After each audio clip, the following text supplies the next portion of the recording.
Hello, hello la famille, comment vous allez? J'espère que vous allez bien par la grâce de Dieu.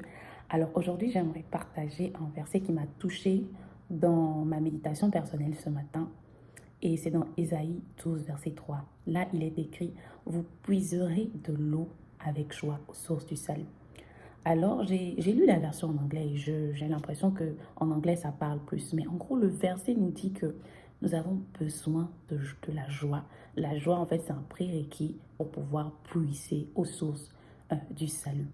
Et j'ai remarqué que il y a un verset dans la Bible qui nous dit aussi d'être toujours joyeux.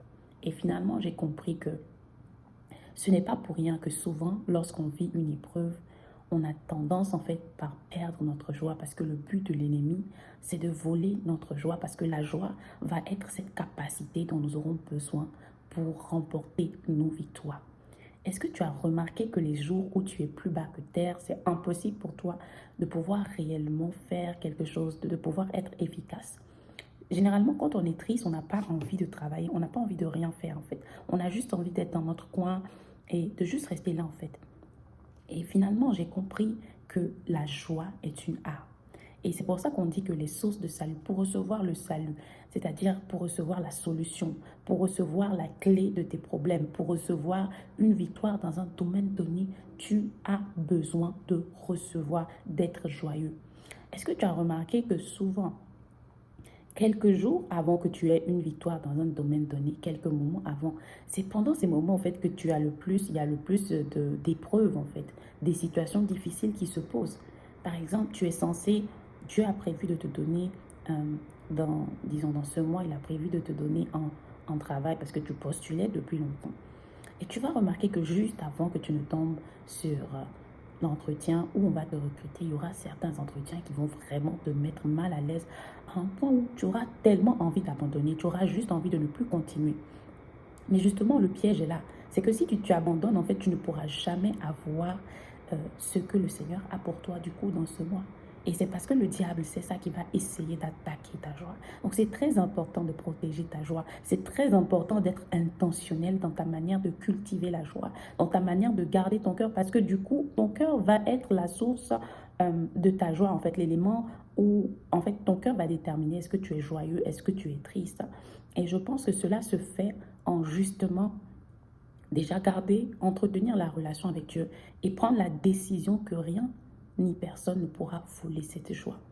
Je pense qu'il faut que tu prennes cette décision-là, il faut que tu prennes cette décision-là de ne pas te laisser affecter, de ne pas laisser, quoi qu'il arrive, de ne pas te laisser mettre à terre. Et tout ça, en fait, commence dans ta pensée. Donc, c'est très important. Rassure-toi, l'ennemi essaiera toujours de voler ta joie. Mais du moment où tu prends la décision de te tenir, d'être toujours joyeux, tu vas voir en fait que le Saint-Esprit va t'aider. Parfois même, tu vas être là, le Saint-Esprit va te demander de faire certaines choses et tu vas remarquer que ces choses-là vont de manière indirecte en fait t'apporter la joie. Donc c'est très important que tu gardes ta joie.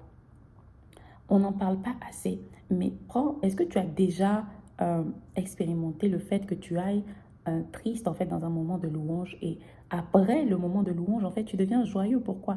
Parce que en fait quand tu rentres dans la louange, en fait toute ton attention est focus sur ce que Dieu a fait pour toi et sur, sur ses bienfaits. Du coup, ça crée en toi une sorte de joie parce que ton attention n'est plus sur tes problèmes, mais ton attention va être justement sur ce qu'il a déjà fait pour toi. Et du coup, tu reçois en fait la joie par le fait que tu reconnais ce qu'il a fait dans ta vie.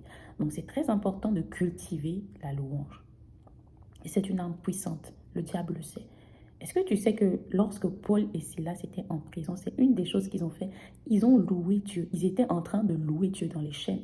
Mais imaginez un peu que ces derniers étaient restés en train de se lamenter sur leur sort. Je ne pense pas en fait qu'un ange soit descendu, qu'un ange descendrait, ou que la puissance de Dieu agisse de manière en fait à ouvrir les prisons. Ils seraient tristes maintenant, ils allaient ouvrir la porte en fait à peut-être un esprit de mort. Ils allaient ouvrir la porte en fait au fait qu'ils restent en fait dans leur situation. Et souvent, c'est ce qui nous arrive. Donc, le diable sait, et juste avant notre victoire, il nous envoie des situations pour nous affecter de telle manière à ce que nous ne louons pas, à ce que nous ne gardons pas notre joie, pour voler notre joie. Et de cette manière, il s'assure en fait à ce que nous soyons maintenus dans notre situation. Donc Paul et Silas ont adoré et ils ont loué. Et du coup, les chaînes, la prison a été secouée et les chaînes se sont brisées. Et si tu te trouves dans une situation sans tête ni queue, tu te sens triste et tout, voici ta solution aujourd'hui. Lève-toi dans la louange et tu vas voir combien de fois est-ce que ça va affecter ta joie. Combien de fois est-ce que ta joie, en fait, ça va préserver ta joie, ça va restaurer ta joie. Et tu vas voir en fait que rien, à partir de ce moment-là, ne pourra t'arrêter. Pourquoi? Parce que du coup, tu auras la joie de Dieu. La joie de Dieu sera ta force. La joie, tu marches dans la joie. Lorsque tu te sens joyeux, en fait, tu as l'impression que tu peux tout faire. Et c'est le contraire lorsque tu es triste. Donc, décide en fait d'être intentionnel à propos de ta joie. Décide que quoi qu'il arrive, tu ne laisseras pas le diable gagner. C'est-à-dire, tu ne laisseras pas le diable voler ta joie. Souvent, il y a des situations comme ça. Dieu va juste te dire adore. Dieu va juste te dire loue. Parce qu'il sait que ce dont tu as besoin pour recevoir ta réponse, c'est la joie. C'est la joie. Et souvent, quand tu es dans la tristesse, c'est compliqué pour toi d'entendre Dieu. Parce que tu es tellement focus sur ton problème que tu ne peux rien entendre. Quand tu es dans la joie, c'est là en fait que tu vas attirer en fait les personnes que Dieu avait destinées à t'aider. Personne ne veut approcher quelqu'un qui est triste. Peut-être Dieu était censé utiliser quelqu'un qui passait peut-être dans ton quartier. Toi, tu te balades. Tu es tellement abattu que vraiment les gens ont peur de t'approcher. Et de cette manière, la personne ne va même pas t'approcher tout simplement en fait parce que tu t'es laissé prendre en fait par ta tristesse. Décide aujourd'hui de ne pas te laisser prendre, de ne pas demeurer dans la tristesse. Je ne dis pas que la tristesse ne va pas venir. Je ne dis pas que le diable n'essaiera pas de voler. Ça viendra. Maintenant, c'est ce que tu en fais. C'est ça le plus important.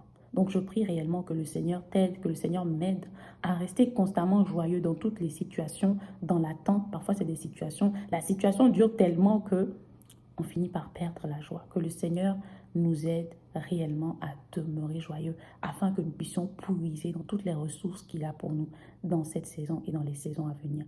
J'espère que cette vidéo t'a béni. N'hésite pas à aimer et partager si c'est le cas et on se dit à la prochaine.